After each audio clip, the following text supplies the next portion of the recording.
number 1. Thank you, merci beaucoup, God bless you, thank you! C'était en 1993, quelques mois après sa retraite. Gary Carter est venu saluer une dernière fois les amateurs de baseball de Montréal, les mêmes qui l'ont applaudi tant de fois au cours de sa brillante carrière. Mesdames et messieurs, bonsoir. Il avait le baseball dans le sang et il n'avait qu'un seul objectif, gagner. À 57 ans, toutefois, Gary Carter vient de perdre ce qui aura sans doute été son plus grand combat, vaincre le cancer du cerveau qui l'affectait depuis un peu moins d'1 an. Antoine Déhay revient sur la carrière de celui qui fut l'un des dieux du stade lors des années glorieuses des Expos de Montréal. Montréal a eu le coup de foudre pour Gary Carter.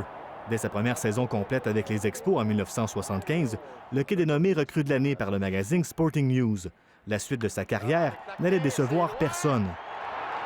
Il était d'abord une vedette. Il était un joueur exceptionnel, un joueur qui était toujours prêt à jouer. Il parlait un petit peu français, pouvait se débrouiller pour faire des annonces publicitaires.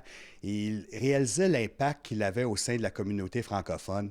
Et c'est un homme qui a su justement prendre ça et s'en servir non seulement pour lui, mais s'en servir pour promouvoir le baseball au Québec. Gary Carter a été sélectionné 11 fois au Match des étoiles. De 1980 à 1982, il a remporté 3 gants dorés, remis au meilleur receveur défensif de la Ligue nationale. Mais au-delà des statistiques, les amateurs se souviennent de la personnalité attachante de Carter.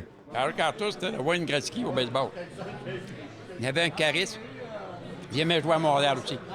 Il y avait cet aspect-là, l'étincelle dans les yeux, qui faisait briller les yeux des Québécois.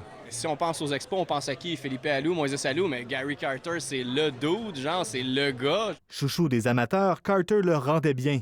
Il fréquentait parfois le salon de Ménic, le barbier des sportifs, où sa légende est encore bien vivante. J'ai dit qu'il était bon, il me dit que j'étais beau. He was all of that, but on the field between the white lines, he was a gamer. Oui, il était charismatique, se rappelle son ex-coéquipier Steve Rogers. Mais il était surtout un fier compétiteur qui voulait gagner à tout prix, quitte à jouer blessé. Sa plus grande victoire, c'est dans l'uniforme des Mets de New York qu'il a obtenu, en remportant la Série mondiale en 1986. Mais c'est avec la casquette des Expos qu'il a fait son entrée au Temple de la Renommée, à Cooperstown. Probablement la première grosse vedette de baseball au Canada.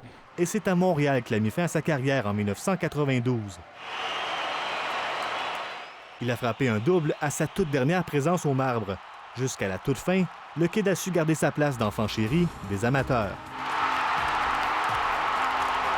Antoine Déhay, Radio-Canada, Montréal.